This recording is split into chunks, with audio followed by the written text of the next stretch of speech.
आजकल इन्वेस्टमेंट के लिए हर कोई 10 रास्ते बताता है। सर आप मुझे बताइए कि इन्वेस्टमेंट का सही तरीका क्या है रियल एस्टेट में। सखी जी, होता क्या है कि बताने वाले भी गलत नहीं बताते कि रियल एस्टेट में इन्वेस्टमेंट कैसे करनी है। बट रियल एस्टेट में इन्वेस्टमेंट कराते time as like a consultant, जैसे आर्यन रियल्टी इंफ्राटेक हमारी जो फर्म है, ये रियल एस्टेट कंसल्टेंट के तौर पे हम लोग काम करते हैं। तो हमारी पहली जिम्मेवारी बनती है कि हम कस्टमर का प्रोफाइल चेक करें। जी। प्रोफाइल चेक करते टाइम हमें ये देखना पड़ता है कि कस्टमर के पास जो पैसा है वो किस सोर्स से आ रहा है। उसके पास सेल्फ फंडिंग केस है या बैंक प्रोफाइल केस है। अगर उसने पूरा फंड बैंक से ही लेना है तो हम उसको ना कैटेगराइज करते हैं कि profile based investment scheme, because initially 10 से 15% पैसे वो जेब से दे देते हैं। हाँ जी। उसके बाद जो पैसा तो बैंक से आता है। तो हम लोग देखते हैं कि जो ईएमआई का बर्डन है अंडर कंस्ट्रक्शन प्रोजेक्ट में वो उसके ऊपर ना जाए। तो या तो उसका जो पेमेंट प्लान है इस लेवल पे फ्लेक्सिबल कराएं कि उसको ईएमआई में रिलैक्सेशन मिले, या फिर उसका नो ईएमआई टिल पोजीशन वाला हम लोग प्लान ऑफर करते हैं जिसको हम सबवेंशन कहते हैं अपने टर्म में। जी। तो या उसको उसमें प्रॉपर्टी दिलवाएं सो दैट वो दो चीज़ें अफोर्ड नहीं कर पाएगा। लाइक एक जगह पे किराया भी दे रहा है और ईएमआई भी दे रहा है, तो ऐसा प्रोफाइल किसी का नहीं होता कि वो दो चीज़ों को अफोर्ड कर पाए। हाँ जी। तो उनके लिए बेटर होता है कि प्रोफाइल बेस्ड इन्वेस्टमेंट करें। आगे फ्यूचर में जाके जब 2 साल 3 साल बाद उस प्रॉपर्टी की पोजीशन आती है, देन दे डिसाइड कि उसने रहना है, किराए पे देना है, या फिर उससे कैपिटल एप्रिसिएशन लेके बाहर आना है। तो तीनों उसमें आ जाती है। तो इसको investment come and user prospective के क्लाइंट प्रोफाइल बेस्ड स्कीम के साथ जा सकते हैं।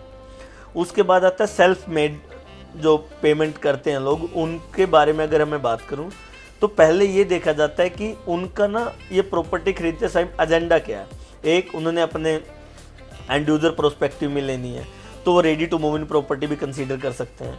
दूसरा, उनके पास सपोज 2 करोड़ का घर है, 1 करोड़ आ जाए, 1 करोड़ 2 साल बाद आने हैं, तो उसको हम लोग पीएलपी पेमेंट प्लान में कंसीडर कराते हैं कि पोजीशन लिंक्ड पेमेंट प्लान।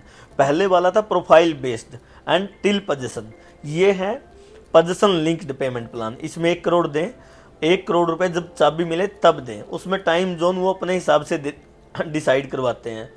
तीसरा आता है कि हमें तो ना शॉर्ट टर्म के लिए पैसे लगाने हैं। तो शॉर्ट टर्म की पहले तो ऐसी कोई डेफिनेशन नहीं होती, मिनिमम 6 महीने 1 साल का तो टाइम फ्रेम रखना ही पड़ता है। हाँ जी, हाँ जी। लेकिन अगर ये देखा जाए कि 1 साल में पैसा घुमाना है तो उसको भी पीएलपी प्लान के तहत लिया जाता है। कुछ लोगों का सपना होता है कि मैं टियर 2 टियर 3 सिटीज़ में पैसे लगा लूँ, तो थोड़ा सा लॉन्ग होराइजन अपने दिमाग में रखते हैं, लॉन्ग टर्म इन्वेस्टमेंट स्कीम में पैसे लगा सकते हैं।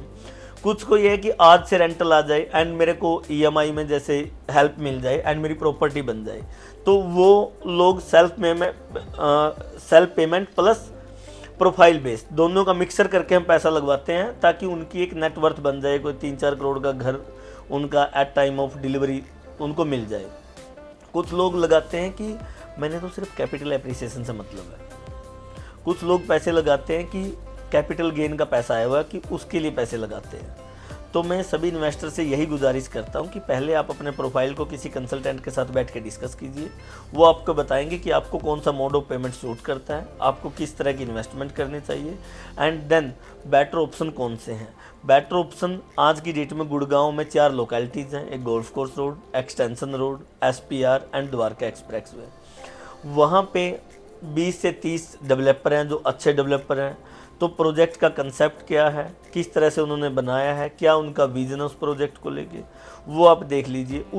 उस चीज़ के बारे से पहले आपकी फैमिली की नीड क्या है, आपको किस तरह का घर चाहिए, वो आके आप हमसे मिलिए। आर्यन रियल्टी इंफ्राटेक आपको गाइड करेगा कि आपको किस प्लान में कहाँ पे कैसे पैसे लगाने हैं। उस चीज़ के लिए हम बैठे हैं। सखी जी, आप हमारा नंबर प्रोवाइड कर दीजिए सो दैट वो इजीली हम तक पहुंच पाए और हम उनको गाइड कर पाएँ। तो यहाँ पे इन्वेस्टमेंट के साथ साथ आपको बेस्ट रिटर्न के प्लान्स दिए जाएंगे। दिए गए नंबर पे कांटेक्ट करिए। We'll be happy to serve you. Thank you.